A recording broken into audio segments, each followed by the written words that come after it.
Life is suffering, and I think that's a primary axiom of religious belief, in some sense, almost regardless of the faith. And everyone knows that, although they don't necessarily like to admit it or talk about it. You don't have to scrape beneath the surface very far in someone's life to find tragedy lurking. If the person that you're speaking with doesn't have something pretty awful happening to them right at the moment, economically or socially, or within their family, or physically or mentally, the probability that someone they love has the problem of that sort is extraordinarily high. And if you happen to be among the fortunate minority for whom that isn't true, well, all you have to do is wait, and it will be true soon enough, and sooner than you think, and worse than you imagine. And everyone knows that, and so it's easy to understand why people become cynical and bitter and hurt and nihilistic. I think there's a progression in life. If you're naive, you think that life will be easy and that people are basically good. And then you have some experiences, if you're not sheltered too much, and that gets taken away from you because you betray yourself or other people betray you or they encounter a tragedy, and then your naivety is shattered.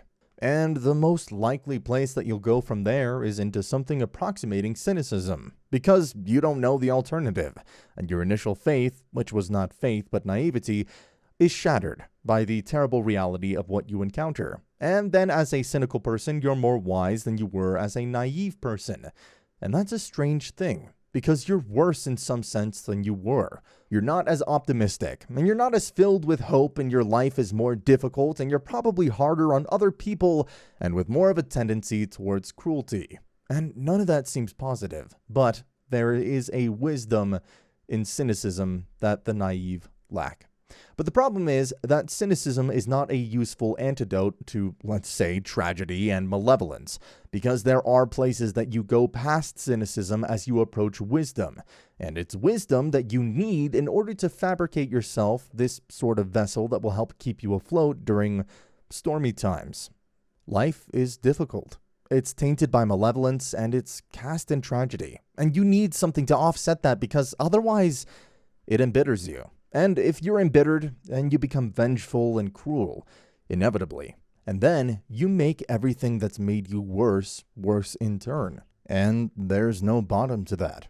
As anyone who's even a moderate student of history soon comes to understand, there's an idea that hell is a bottomless pit. And the reason for that is there's no situation that's so terrible that there isn't some damn fool thing that some idiot can do that will make it worse. And so the question is, what might constitute an alternative to that? And if there is an alternative, I learned a long while back, while reading religious mythology mostly, that there is a difference between thinking and paying attention. And of the two, paying attention is much more important. It's not the same thing as thinking. When you pay attention, you're looking for what you don't know. You kind of detach yourself, and you watch and you listen and you see if things are the way that you think they are. And you hope they are, because life is easier if things are the way you think they are. But if you find out that they're not and you're paying attention, then you can weave and you can bob and you can adapt and you can learn. And so you have to learn to pay attention. I just ask people when I'm speaking to pay attention to what they already know. Here's something that everybody knows. In a world that consists of suffering and malevolence, who is it that you admire? Or who is it that you don't admire? These are the same question. If you know who you don't admire, well, then you have a negative model and can go for the opposite. And if you know who you do admire, well, then you can copy that. And the instinct for admiration is an instinct for imitation. And we're very imitative creatures, and our instinct for admiration is the instinct for imitation. And well, what would you call it? A deeply biologically and metaphysically rooted guideline to the proper path of life. The question is there a proper path of life?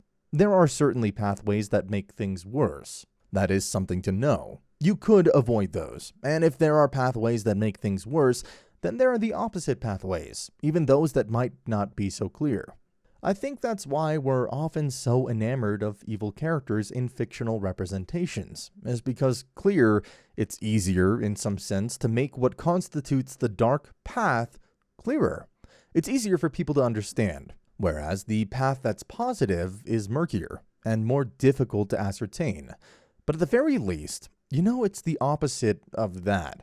So, who do you admire? Or we could start by who don't you admire? You don't admire an adult who won't take responsibility for himself or herself and could. I understand there are a lot of people that are so broken and hurt that they need help constantly because they can't take responsibility for themselves, or they can in small ways but not completely. But you don't admire someone who won't take responsibility for themselves. In fact, you have a sense of contempt for that. And if you happen to be that person, then you wake up in the middle of the night and berate yourself with what's left of your conscience for failing to undertake your moral duty, your intrinsic moral duty. And you can't escape that. If you were the creature that could invent your own values, then you just forgive your transgressions and you wouldn't suffer the bitter pangs of conscience. But you do. And the reason you do is because you're doing things that are wrong and you should stop, and you know it. Maybe you can't. Well, let's say then the opposite is that you admire someone who can take responsibility for himself or herself. That's a start. And then maybe you admire someone even more if they forgived their characters sufficiently to move past cynicism, so that not only they take responsibility for themselves, but they can take responsibility for their family. And they are there for the people who love them when it's necessary. And if you do that, then you have something. I wouldn't say necessarily to be proud of, but at least you have one less thing to upbraid yourself with. And that's something. And then you can move past that. And you can say, well, maybe if you put yourself together enough, carefully enough, spoke the truth enough, were more courageous enough in spite of the reasons you have not to be, then you could also be someone of benefit to yourself and your family and your community. And you partake in structuring things in a harmonious manner by living in that way. It's not an individual-focused ethos. It's an ethos of harmony among levels. You should do what's good for you, but it has to be what's good for your family at the same time. And it has to be what's good for you and your family and your community at the same time. And that works musically. It makes all the levels work in harmony, and you can tell when that's happening. And this is another thing that's great utility to know, is that when you're in that place, when you're acting in the proper manner and you're facing things courageously and you're speaking the truth, you're imbued with a sense of fundamental meaning. And that meaning is the antidote to the catastrophe of life. And it's the antidote psychologically, because you have to have that meaning, because otherwise your life is too dark and too dreadful, and it will corrupt you. So it's the antidote psychologically, but it's also the antidote practically, because we're not nothing as human beings. It's hard to say what that means, but it means, at least in part, to participate in the process of bringing the good into being.